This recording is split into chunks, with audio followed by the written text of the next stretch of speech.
నాకు చేవండ్ర పంచాయతీలో నాకు పొలం ఉంది. కట్టపల్లి పంచాయతీలో కూడా ఉంది. ఈ పంచాయతీలో సింగరాయపాలెం పంచాయతీ కానీ చేవూరు, కట్టపల్లి, నందమూరు, ఈ బల్లిపర్రు, ఈ పంచాయతీలన్నిటి పెద్ద స్కామ్ జరిగిందండి. స్కామ్ వివరాలంటే 3,72,00,000 రూపాయల స్కామ్ జరిగిందండి. ఈ స్కామ్లో మొదటి ముద్దాయి శ్రీనివాస్, ఏవో శ్రీనివాస్ అండి. రెండో ముద్ద యార్లగడ్డ నాగమల్లేశ్వరరావు. ఈ నాగమల్లేశ్వరరావు అప్డేట్ చేశాడండి మొత్తం ఈ రైతులు అందరి అమౌంట్ వచ్చేటప్పటికి రైతులకి 10 ఎకరాల పొలం ఉందనుకోండి, 5 ఎకరాల పొలం వాళ్ళ పేరు పడుతుంది. ఒక 5 ఎకరాల పొలం వేరే పొలం లేని పేరు వేసి వాళ్ళ అకౌంట్లో ట్రాన్స్ఫర్ కొట్టించాయండి. అది ఆ డబ్బులు 30,000 వచ్చాయి అనుకోండి. ఒక రైతుకి 5,000 వాళ్ళకి ఇచ్చి రైతుకి ఇచ్చి, ఆ రైతు కానివాడికి ఇచ్చి, ఏమి సెంటు పొలం లేనివాడికి 5,000 ఇచ్చి ఆ 25,000 రూపాయలు వీళ్ళు కలెక్ట్ చేశారండి. మొత్తం నాగమల్లేశ్వరరావు పెద్ద స్కామ్ చేశారండి. ఇది వాళ్ళ కాదు, 4 సంవత్సరాల మట్టి జరుగుతుంది స్కాము. రైతులు గుర్తించలేదు. ఇప్పుడు గుర్తించి బయటకు వచ్చారు అందరూ. గుర్తించి బయటకు వచ్చినందుకు ధన్యవాదాలు. ముందర అసలు రైతులకి అవేర్నెస్ వచ్చింది. ఫస్ట్ మా రైతులకి ఎవరికైనా కానీ ప్రతి పైసా మా రైతుల అకౌంట్లో తిరిగి కొట్టకపోతే మేము తగిన పరిణామం మటుకి చవి చూస్తారు. నాగమల్లేశ్వర అనే వ్యక్తి కార్యాలయంలో జాబ్ చేస్తున్నాడా? లేదండి, ఒకప్పుడు చేశాడు, ఇప్పుడు రిజైన్ చేశాడంట. ఈ హెర్బల్ లైఫ్ అని ఒకటి ఉందండి, దాంట్లో చేసుకుంటాడు. బందర్లో అతను చేస్తున్నాడు.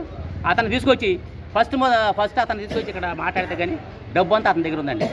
ఈ రైతులు డబ్బు అంతా ఆయన ఇంట్లో ఉంది. వాళ్ళ ఆ డబ్బు అంతా తీసుకొచ్చి ఇక్కడ ఈఓ దగ్గర తీసుకొచ్చి మొత్తం మళ్ళీ ఆ రైతులకు అందజేయాలని, డబ్బు ప్రతి పైసా కూడా మా రైతులు అందరికీ అందజేయాలని కోరుతుంటున్నారు సార్. యాక్షన్ తీసుకోవాలి. ప్రతి పైసా రికవర్ చేసి వాళ్ళ దగ్గర ఇప్పుడు కాదు, 4 సంవత్సరాల క్రితం కూడా దగ్గర నుంచి రికవర్ చేసి వాళ్ళకి తగిన సాక్షి చేయాలి. ముందు ఇమీడియట్గా వాళ్ళు అరెస్ట్ చేయాలండి. ఈరోజు ఇక్కడ పలనం మండల వ్యవసాయ శాఖ అధికారి దగ్గరికి సింగరాయపాలెం, బల్లిపర్రు, మడక, నందమూరు, కుంకేపూడి పెద్ద రైతులందరూ వచ్చి మరి ఆందోళన చెందడం జరిగింది. దీనికి ప్రధానమైన కారణం ఏంటంటే మరి మొన్న జరిగినటువంటి సార్వా క్రాప్లో డ్యామేజ్ జరిగింది. దానికి సంబంధించి ప్రభుత్వం వారు నష్టపరిహారం కింద కొంత అమౌంట్ శాంక్షన్ చేశారు. ఆ శాంక్షన్ చేసి తయారు చేసిన లిస్టులో అనేక అవకతవకలు జరిగినాయి. దాంట్లో సుమారుగా 3,72,00,000 వరకు అవకతవకలు జరిగినాయని చెప్తున్నారు. దాని మీద పూర్తి సమాచారం ఇంకా తెలియాల్సి ఉంది. దాని మీద ఏవో సరైన సమాధానం చెప్పలేదు. నా దగ్గర లిస్టులు లేవని చెప్తున్నాడు ఆయన. ఆల్రెడీ రైతులు, భూమి లేని రైతులకి అమౌంట్ పడటం కూడా జరిగింది. మరి దాంట్లో కొంతమంది దళారులు డబ్బులు తీసుకుంటాం, కొంతమంది దీంట్లో రాజకీయ నాయకుల ప్రమేయం కూడా ఉంది. దీంట్లో అసలు ఫస్ట్ ఆఫ్ ఆల్ ఏంటంటే దీంట్లో రాజకీయ నాయకులు వస్తూ ఉంది. ముందు ఈ రాజకీయ నాయకులు కూడా వాళ్ళే డబ్బులు వసూలు చేస్తున్నారు. ఎవరైతే భూమి లేని రైతుల దగ్గర డబ్బులు పండియో వాళ్ళే కలెక్ట్ చేసుకున్నారు. దీని వెనకాల చాలా పెద్ద కుట్ర ఉంది. దీన్ని కుట్రను బయటికి తీసి సంబంధిత అధికారులు తగ్గ చర్య తీసుకొస్తే కూర్చోం. బల్లిగోరు, కట్లవెల్లి ఏదైనా మాకు పడాల్సిన డబ్బులు పడలా. అసలు మా పేర్లు లేవు. నేను ఇచ్చింది 2 ఎకరాల పొలం, కాగితాలు ఇచ్చా. 20 సెంట్లు ఉండేవాడికి 30,000 పండి, ఆ పాడి దగ్గర 5,000 ఇచ్చి 25,000 రూపాయలు వీళ్ళు తీసుకుంటున్నారు.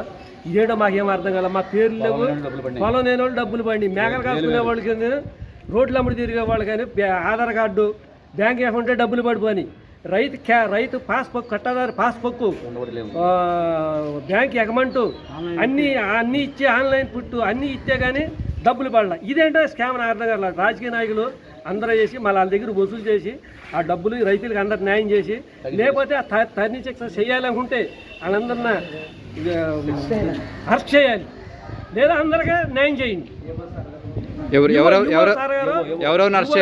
మొన్న శనివారం నాడు 11:30కి వచ్చి 3 అకౌంట్లు డబ్బులు పలానాడు పండి 3 అకౌంట్లు డబ్బులు ఇచ్చాం. ఆ ఇంక్వైరీ చేయమని చేయలా. ఆదివారం శుభ్రంగా తిన్నాడు, పడుకున్నాడు. మళ్ళీ వాడు వచ్చాడు డ్యూటీకి, మేలకొండ ఊరుకున్నాడు. అదేమంటే చూస్తాడు. కొత్త ప్రభుత్వం, చంద్రబాబు నాయుడు ప్రభుత్వం వచ్చి ఏ ప్రభుత్వం కొత్త ప్రభుత్వం డబ్బులు వచ్చాక ఇస్తాడా రైతులకి న్యాయం చేతాకి? అందుకెత్తాం. చంద్రబాబు నాయుడు టైంలో 300 కోట్లు డబ్బులు స్కామ్ చేశాడు. ఇది చాలా డబ్బులు స్కామ్ చేశాడు. ఇది 3వ సారి. 2 సార్లు ఎంగేజాం కదా, ఇది 3వ సారిగా చేస్తే ఏం చేస్తారు, రైతులు ఏం పీకుతారు అనుకున్నట్టుగా మాట్లాడుతున్నాడు. ఇది ఈ స్కీమ్ పెద్ద స్కీమ్ జరిగింది. ఈ స్కీము న్యాయం చేయాలి రైతులకి అందరికీ. ఏవో అసలు ఫస్ట్ చేసి ఏవో సంతకం పెట్టిన డబ్బులు వెళ్తాయా?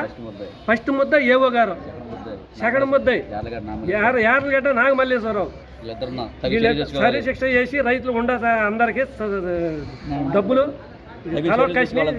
చేయాలి. ఆ పోయేసిన డబ్బులు కూడా మరి లానోళ్ళు మా పరిస్థితి ఏంటి?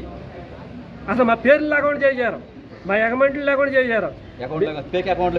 వేరే వాళ్ళు కేకే అకౌంట్లో ఆధార్ కార్డు ఉండే వాళ్ళగా పడిపోయినాయి. రైతులకు డబ్బుల్లో పేర్లు లేవు అసలు లిస్టులు. మా పరిస్థితి ఏంటి? అందరికి న్యాయం చేస్తారని వచ్చాం మేము. For more videos like this, subscribe Big TV channel.